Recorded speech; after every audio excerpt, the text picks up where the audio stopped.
La primera vez que yo vi Attack on Titan, yo pensé de que, ok, está heavy. Titanes comiendo gente, vamos a ver qué tal, vamos a ver qué es lo que es. Pero luego te das cuenta de que los titanes no son los verdaderos monstruos. Los verdaderos monstruos son los que firman órdenes que deciden qué se cuenta y qué se oculta. Ahí es cuando entiendes que Attack on Titan no es solo un anime de acción, es política disfrazada de shonen. Y hoy quiero que lo veamos juntos, porque cuanto más compares esta historia con el mundo real, más incómodo se vuelve. El anime empieza con algo que parece sencillo, tres muros gigantes que supuestamente rodea toda la humanidad.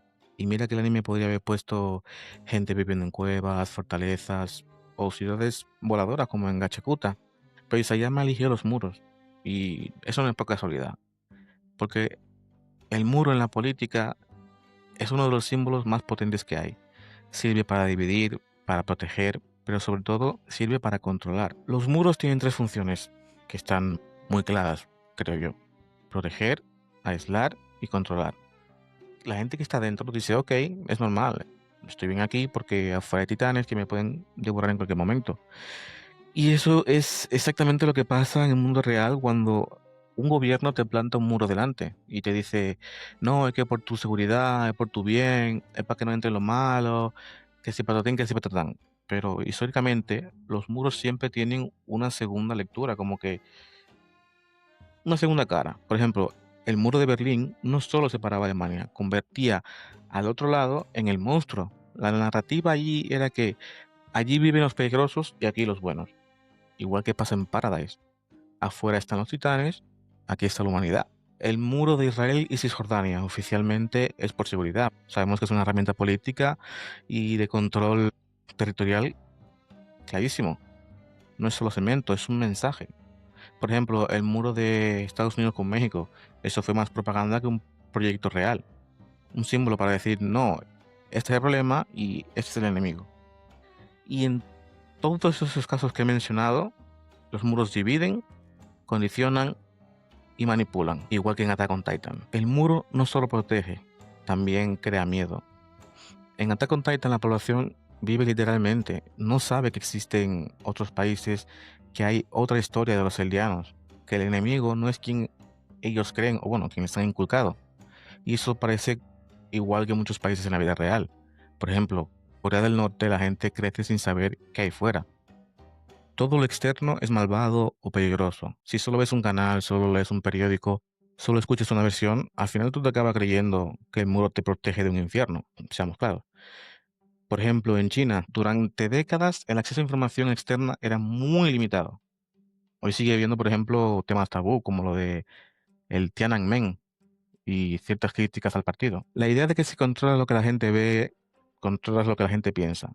Por ejemplo, la Unión Soviética filtraba las noticias, censuraba libros, controlaba el cine. La realidad oficial y la realidad real no era la misma. Por ejemplo, en el Japón posguerra, libros escolares fueron suavizados, ignoraron episodios como la masacre de Nankín. No es que no haya pasado, es que cuesta admitirlo. Si controlas la historia, controlas a la población. En Attack on Titan, el gobierno cuenta una historia falsa para justificar los muros, el aislamiento, el miedo al exterior, el obedecer sin hacer preguntas. Y eso pasa en la vida real. Por ejemplo, en Estados Unidos, en la Guerra Fría, los comunistas quieren destruirlo todo. Esa era la narrativa.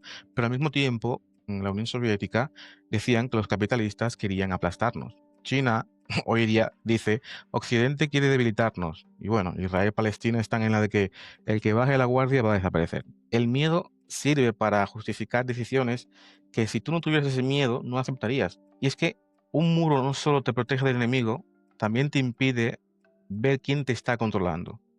Y esa es la base de la política del gobierno de Attack on Titan. Ahora vamos con otra cosa que nos muestra Attack on Titan. Los que mandan no son los que tú siempre ves. Al principio, por ejemplo, te hacen creer que el rey es la máxima autoridad en el mundo y que él la para, sentado con su corona en su trono, pero al final es un mindundi, es un mueble caro.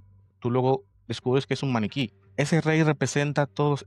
En realidad, quien manda es la familia Reis, la policía militar, la gente que nadie ve.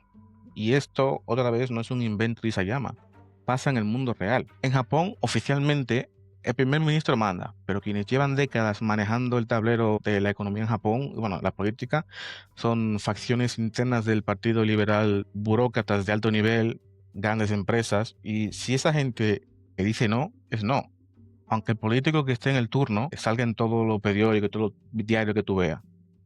En Estados Unidos, el presidente da la cara, pero detrás tienes a la CIA y otras agencias, por ejemplo, lobbies como AIPAC, lobbies de petróleo, farmacéuticas, think tanks, que escriben políticas enteras. Los presidentes cambian cada 4 u 8 años, pero esa gente no. Por ejemplo, en Rusia, Putin es la cara, pero alrededor hay un círculo de oligarcas y viejos amigos del KGB que llevan décadas controlando recursos, medios, empresas. China ves a Xi Jinping, pero el verdadero poder está en el grupo muy reducido que es el Comité Permanente en Attack on Titan, y Sayama mete todo eso en versión anime y lo remata con la policía militar, que es básicamente la policía del régimen.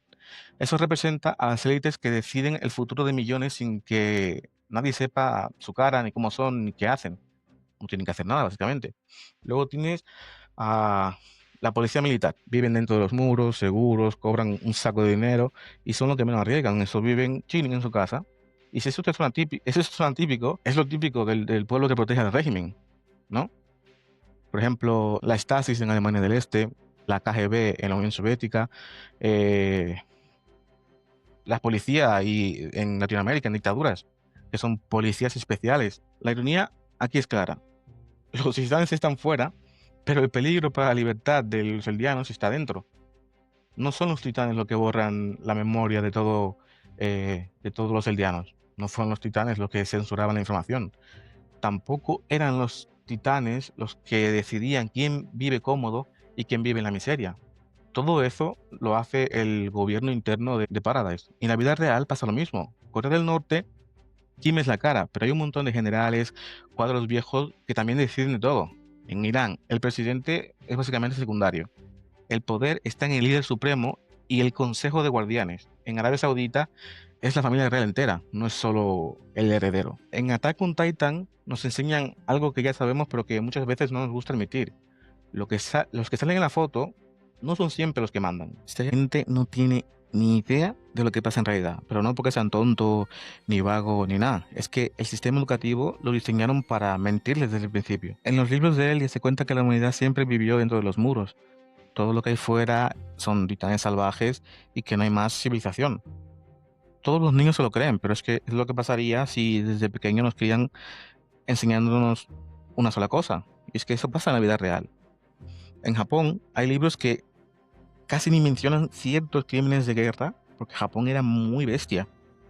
Y si solo lees eso, creces con una visión muy limpia del pasado. En Estados Unidos se habla mucho de la libertad, derechos civiles, democracia. Se habla mucho menos de golpes de Estado que ayudaron a dar en Latinoamérica, intervenciones encubiertas, invasiones con excusas dudosas. En China, generaciones enteras no sabían que realmente fue el Tiananmen, hasta que pudieron buscarlo en internet o salir del país. En Corea del Sur, bajo dictaduras durante los 70 y 80 se reescribían cosas para justificar a los presidentes militares. La idea es que la educación no es neutral, es una herramienta de control. Ese momento es perfecto para explicar que la gente no se revela, no porque no quieran, sino porque no saben que le están mintiendo. Si desde pequeño a ti te enseñan que tu país siempre tiene la razón, que tus enemigos son monstruos, tu líder es un héroe, al final tú no cuestionas nada, porque es lo que aprendes desde pequeños. Cuando ves a Marley, pasa lo mismo, pero al revés. Los niños no entienden la historia completa, solo repiten la frase que les dan o que les enseñan en ese momento. Esto es lo que pasa cuando un Estado decide qué es verdad y qué no. Eren se da cuenta de que todo lo que le contaron no era toda la verdad.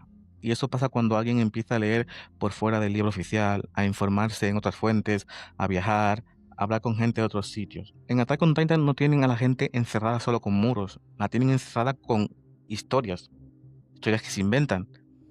Y eso fuera del anime también pasa más de lo que nos gusta admitir. Otra cosa de Attack on Titan es que hay gente que el sistema considera sacrificable. Por ejemplo, la caída del Mundo María es un ejemplo claro. ¿Qué hace el gobierno? Nada, no hace ningún plan de rescate, ni de evacuación, ni nada. Cero. Se reorganizan, mueven recursos, pero asumen que los que están en la frontera En la primera línea, esos ya valieron verga.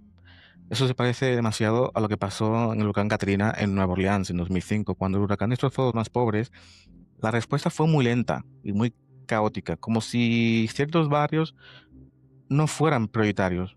En Fukushima, en el 2011, trabajadores sabían que podían estar firmando su sentencia de muerte de entrada al reactor. El sacrificio de unos pocos para salvar al resto.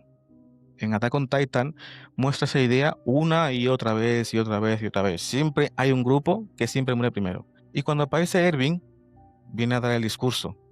Erwin sabe que mandar a sus soldados es mandarlo a morir, y aún así lo hace. Y no decimos que si es un monstruo o si es un líder, o las dos cosas. En el mundo real, eso se ve con guerras lanzadas con excusas dudosas, decisiones económicas que dejan a millones sin nada, políticas que asumen que ciertas gentes es un daño colateral aceptable. Ese momento es importante porque representa cuando alguien se da cuenta que el sistema realmente no es justo, que no hay igualdad en quien arriesga la vida y quien solo firma los papeles en la oficina. En el anime, como en el mundo real, los que están más cerca del peligro son siempre los mismos. Los que toman esa decisión de que esa gente vaya, siempre están lejos del campo de batalla. En Attack on Titan siempre hay un sacrificio necesario, pero nunca es del que está mandando realmente. ¿Cómo te hacen odiar a alguien que nunca conociste? Esto es de cómo se fabrica un enemigo desde cero, ¿vale?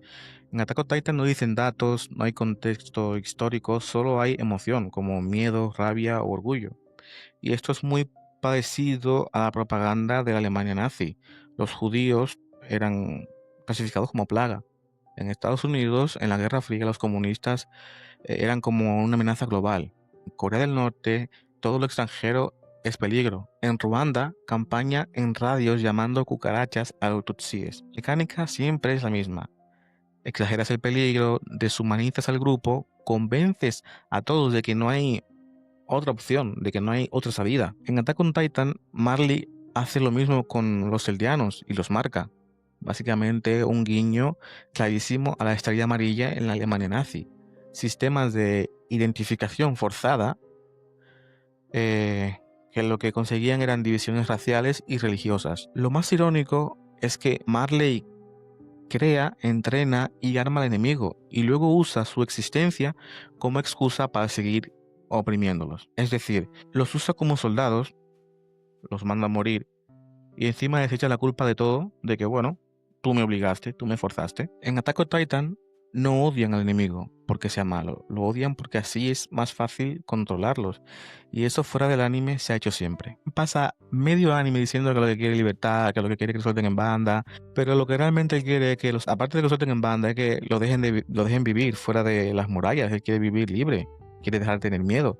Y eso representa algo que todos en algún momento de la vida lo entendemos. La libertad empieza cuando te das cuenta de que estás realmente limitado. Y esa limitación puede ser de muchas maneras. Ya puede ser por el país en el que estás o en el que has nacido, de tu barrio, tu situación económica, tu educación. Quizás no pudiste acceder a una educación de calidad. O muchas veces es por tu propio miedo. En la vida real vendemos mucho la libertad, pero vendemos más de lo que lo practicamos. Estados Unidos, Land of the Free. Pero al mismo tiempo hay vigilancias masivas, prisiones llenas, desigualdad económica brutal. También en Japón, la libertad es legal, pero presión social enorme porque tú tienes que encajar, no puedes destacar ni estar abajo ni estar arriba, tienes que estar como todos. En Europa también hay mucha libertad, pero también hay un pedazo de cámaras y controles en fronteras que son muy duros. Para mucha gente del mundo, la libertad es más un eslogan que una experiencia diaria. En Attack on Titan, los que salen a buscar la verdad son siempre los que más arriesgan. Y eso también pasa en la vida real. Por ejemplo, con los periodistas que investigan corrupción, activistas políticos, gente que huye de países autoritarios, quien se atreve a denunciar abusos, por ejemplo. Y entonces llega al mar. Eren pensaba que el mar era el final del camino. Ese era el final, símbolo máximo de libertad.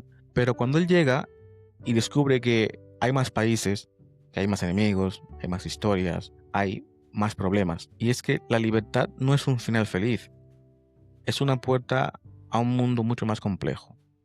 Y luego viene una frase bastante dura en Attack on Titan o bacana, no sé cómo tú quieras decirle, que Para ser libre, Eren cree que tiene que destruir a los enemigos del otro lado. Ahí el anime, sin quererlo, te pregunta que ¿hasta dónde llegarías tú por ser libre? Porque en la vida real la libertad también se usa como excusa para guerra, se usa como excusa para invasión, para represión en nombre de proteger la libertad. En Attack on Titan, la libertad no es un sueño bonito, es una pelea constante. Y en la vida real tampoco es que sea muy diferente. Después de ver todo esto, te das cuenta de que Attack on Titan no es una historia sobre titanes, es una historia sobre muros, sobre miedos, sobre gobiernos que prefieren controlar a explicar lo que realmente está pasando y sobre gente que solo quiere un poco de verdad en su vida. Los titanes son gigantes, sí, pero los muros, las mentiras y la propaganda, eso es algo que ya conocemos fuera del anime. Y al final no es que Eren quiera convertirse en un héroe, tampoco en un villano. Él quiere ser libre como cualquier persona que un día mira su vida, mira su país, mira su pasado y dice, damn, esto no puede hacer todo. Esto no puede ser todo lo que me espera la vida. La parte más dura es que la libertad nunca llega sola. Hay que buscarla, hay que romper cosas, cuestionar lo que te enseñaron, desafiar al que te diga que no puedes hacer algo, sin darte un buen motivo aparente, ¿no? Por eso Attack on Titan pegó tanto, porque todos de una manera u otra tenemos un muro que derribar. A veces un país, a veces es una mentira, y a veces somos nosotros mismos. Y ese es el mensaje real del anime. Los monstruos se pueden matar, pero los muros hay que decidir romperlos.